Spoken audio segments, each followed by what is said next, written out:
Assalamualaikum warahmatullahi wabarakatuh. Innal hamdalillah nahmadu wa nasta'in wa nastaghfiruh wa na'udzu billahi min shururi anfusina wa min sayyiati a'malina. May yahdihillahu fala mudhillalah wa may yudlilhu fala hadiyalah. Asyhadu an la ilaha illallah wahdahu la syarikalah wa asyhadu anna Muhammadan abduhu wa rasuluhu la nabiyya ba'dah. Amma ba'du. Allah, terima kasih Allah, Engkau masih berikan kami kesempatan sampai ke hari ke-23 Ramadan. Sungguh ya Rabb, tanpa kami sadari 1 minggu lagi Ramadan berlalu, kami masih banyak kurangnya ya Allah. Tilawah kami masih sedikit, sedekah kami masih pelit.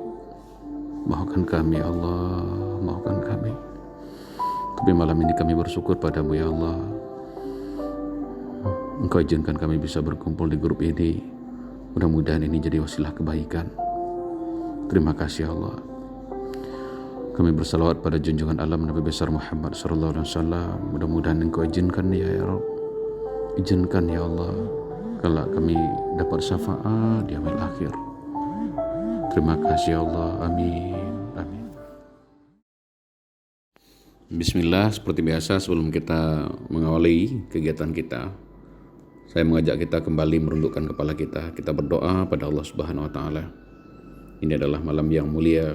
Mudah-mudahan dengan segala kerendahan hati dan penuh pengharapan, kita hadirkan hati-hati kita.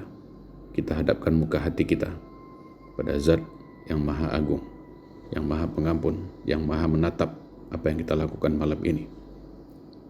Mari kita awali dengan istighfar sedalam jiwa kita.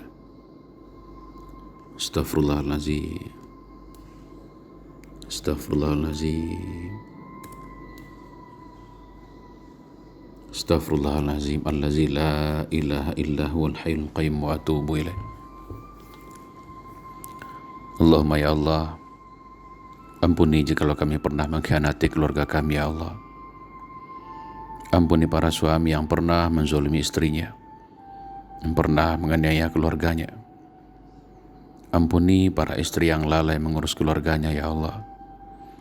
Ampuni jikalau kami salah mendidik anak-anak kami. Jangan biarkan mereka tersesat karena kami ya Rabb. Bimbing kami agar bisa menjadi orang tua yang benar, orang tua yang bertanggung jawab. Jangan biarkan mereka menuntut kami di akhirat ya Allah. Kurniakan kami rumah tangga yang sakinah, keturunan yang soleh dan soleha. Allah, selamatkan saudara-saudara kami yang ditimpa fitnah dan musibah. Berikan kelapangan yang dihimpit masalah. Berikan kecukupan yang fakir ya Allah. Lepaskan mereka dari jeritan hutang piutang.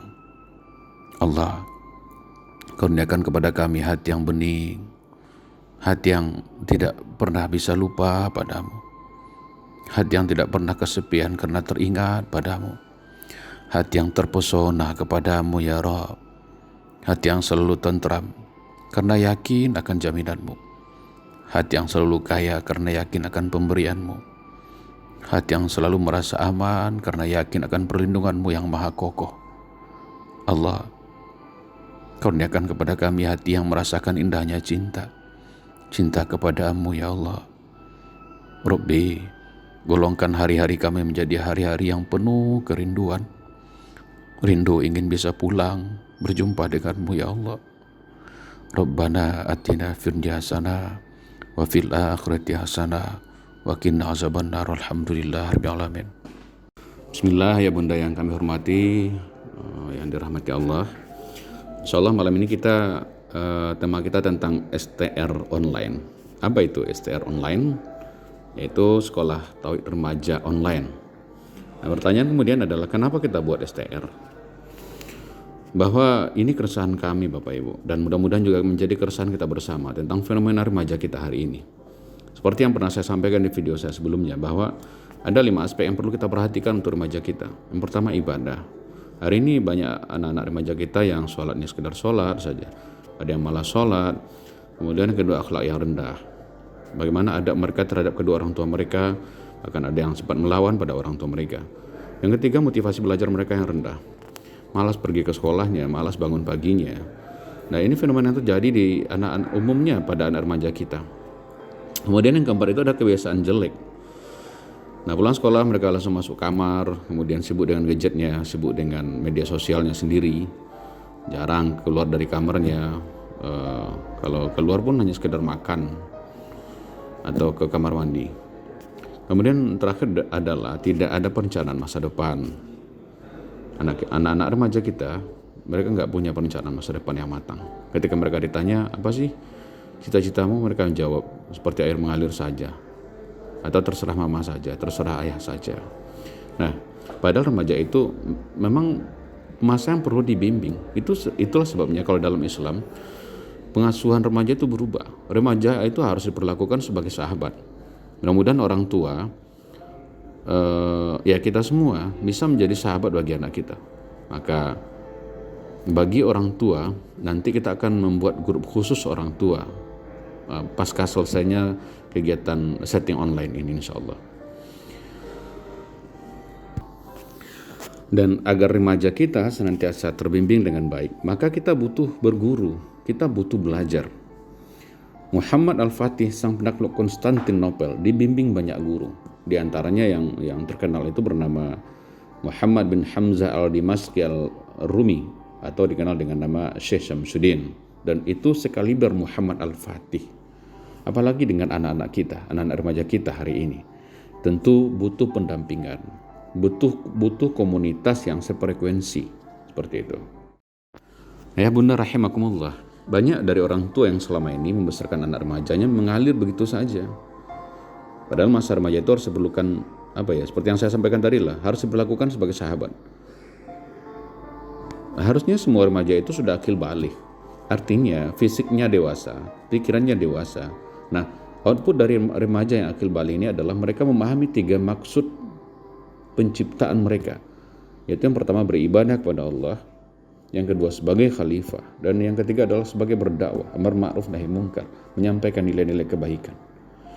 Nah, kalau mereka sudah paham dengan 3 hal ini, mereka tak akan berpikir lagi untuk nongkrong-nongkrong, untuk santai-santai, sibuk dengan medsosnya dan lain-lain.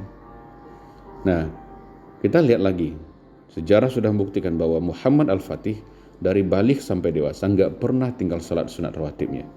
Kemudian yang kedua, selalu berjamaah di masjid dan tidak satu malam pun berlalu tanpa tahajud. Itu Muhammad Al-Fatih. Dan dari sisi persiapan pengetahuan, beliau juga menguasai 6 bahasa. Ya, dan punya kepakaran dalam bidang ketentaraan, sains, matematika, dan paham tentang sejarah. Dan hal ini membuat girohnya, semangatnya untuk menaklukkan Konstantinopel menjadi besar.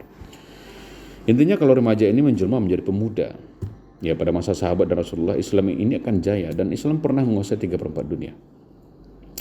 Kita mengenal orang-orang hebat di dunia Islam, seperti siapa yang tidak kenal Ibnu Sina yang umurnya 10 tahun sudah hafal Al-Quran dan dikenal sebagai bapak kedokteran modern.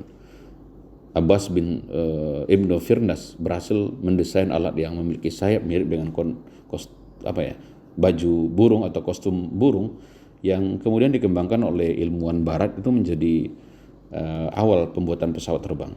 Kemudian siapa lagi? Seperti Ibnu Al-Haytham, bapak optik modern. Abir Ibnu Hayyan, bapak kimia modern. Banyak lagi yang lain, seperti Ahmad Ibnu Tulun, pencetus perawat medis modern dan lain-lain. Dan mereka semua itu adalah para pemuda.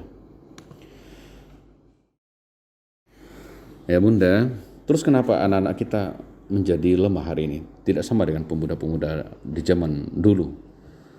Yang pertama, karena mereka tidak menjadi generasi akil balik. Untuk akil balik, pikiran mereka harus disiapkan. Menyiapkan anak untuk menjadi dewasa, atau dengan istilah lainnya memukhalafkan anak. Contoh saja Rasulullah itu dipersiapkan untuk menjadi dewasa. Bayangkan beliau berdagang ke Syam itu masih usia remaja. Kemudian pada saat umur 15 tahun sudah ikut perang Fijar. Dan kemudian kalau saya tidak salah usia 20 tahun. Ada sebagian riwayat mengatakan 15, ada sebagian 20. Nah, pada usia 20 tahun ketika meletus perang Fijar antara suku Kinanah bersama Quraisy melawan Qais, beliau membantu paman-paman yang menyiapkan anak panah untuk melawan suku Qais. Artinya Rasulullah sudah punya pengalaman militer dan diplomatik. Nah, kemudian sebelum menikah dengan Khadijah, setidaknya ada 2 pekerjaan yang dijalani Rasulullah. Yang pertama penggembala kambing, dan kedua berdagang. Dan ternyata dengan penggembala kambing, Rasulullah itu belajar memimpin umat manusia. Nah, pada usia 12 tahun, Rasulullah sudah punya profesi bisnis. Dan kemudian Rasulullah menjadi pengelola bisnis internasional Khadijah sebagai seorang pengusaha. InsyaAllah. Nah, pertanyaannya, anak kita umur 10 tahun kita siapkan seperti apa? 15 tahun kita siapkan seperti apa? Padahal kejayaan itu nggak bisa berjaya tanpa peranan pemuda di dalamnya. Makanya dalam Islam peranan pemuda sangat diperhatikan. Apa 5% dari 40 sahabat Nabi Asbiqun al-Awwalun di Mekah itu adalah pemuda. Kalau dari 100% periwayatan hadis, maka 67% adalah dari lisan sahabat Rasulullah yang berusia muda. Abu Hurairah, beliau berusia muda yang meriwayatkan sampai 5.374 hadis. Abdullah ibnu Umar bin Khattab 2.600 hadis. Anas bin Malik, Aisyah binti Abu Bakar, Abdullah bin Abbas, Jabir bin Abdullah, mereka itu adalah para pemuda. Kemudian Mus'ab bin Umair, salah seorang di antara para sahabat Nabi. Ia seorang remaja Quraisy terkemuka, gagah dan tampan, penuh dengan jiwa dan semangat yang diamanahi membawa misi sangat penting untuk menyebarkan ajaran Islam di Madinah. Dan dia syahid di medan Uhud, dan itu pemuda. Nah, kemudian Usama bin Zaid 18 tahun sudah jadi panglima perang di perbatasan Syam. InsyaAllah. Putra dari Zaid bin Haritsah. Begitulah kaum pemuda seharusnya, ayah bunda. Bukan menjadi kaum rebahan, tetapi kaum yang membuat perubahan. Saya ulang sekali lagi. Sejatinya anak-anak kita hari ini, remaja kita hari ini, pemuda kita hari ini bukan menjadi kaum rebahan, tetapi kaum yang membuat perubahan. Rasulullah SAW bersabda dalam hadisnya, mengatakan bahwa tidaklah bergeser kedua kaki seorang hamba nanti di akhir kiamat, sehingga Allah akan menanyakan tentang 4 perkara. Pertama, tentang umurnya dihabiskan untuk apa. Kedua, tentang ilmunya diamalkan atau tidak. Ketiga, tentang hartanya, dari mana dia peroleh dan kemana dihabiskan. Terakhir, tentang tubuhnya, capeknya, lelahnya, untuk apa dihabiskan. Nah, dalam hadis lain pun dijelaskan, I'tani khamsan qabla khansim. Manfaatkanlah yang 5 sebelum 5 perkara. Yang pertama itu waktu mudamu sebelum datang waktu tuamu. Nah, usia itu fasenya kan banyak, masa anak-anak, remaja dan dewasa. Namun kok dalam hadis kok masa muda yang disebutkan. Kemudian yang dapat naungan di padang mahsyar yaitu pemuda yang menghabiskan waktunya beribadah kepada Allah dan tertambat hatinya ke masjid. Remaja kita sekarang dengan 5 permasalahan yang kami kemukakan sebelumnya, ya. Kalau besar dengan nilai-nilai Islam, besar dengan bimbingan Allah Subhanahu wa taala. Jadi kita berharapkan memang anak-anak remaja kita itu bisa kita dampingi agar mereka senantiasa tumbuh besar menjadi orang-orang yang hebat. Jadi Bapak Ibu, orang tua fokus dengan parenting tauhid, dengan nanti insya Allah akan kita buatkan komunitas khususnya. Jadi khusus orang tua, alumni dari setting online ini. Dan remaja kita fokuskan untuk sekolah tauhid remaja online. Nah, sebagaimana Muhammad Al-Fatih yang juga punya guru, kita juga punya guru. Seperti Kak Suhe, nanti juga kita akan hadirkan para trainer PPA Institute di Jakarta untuk mengisi kajian-kajian kita di parenting tauhid pun di sekolah tauhid remaja. Nah, kita tahu bahwa ciri-ciri pemuda itu harusnya visinya besar. Kalau ada pemuda yang masih berpikir galau, itu belum pemuda. Dan remaja kita akan berinteraksi dengan sahabat-sahabat yang frekuensi insya Allah.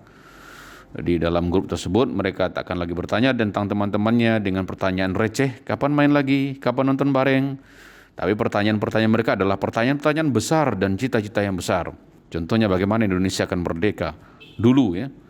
Pertanyaan orang-orang dulu itu hebat, bagaimana Indonesia akan merdeka. Kalau sekarang pertanyaan yang seperti pertanyaan besar seperti itu, bagaimana hari ini kita bisa membantu anak yatim di sekitar kita? Bagaimana teman-teman, anak-anak yang belum sekolah kita bisa bantu bisa sekolah dengan baik. Nah, bagaimana pemuda hari ini bisa memakmurkan masjid, masih bisa jadi ramai dan segala macam, itu pertanyaan-pertanyaan besar.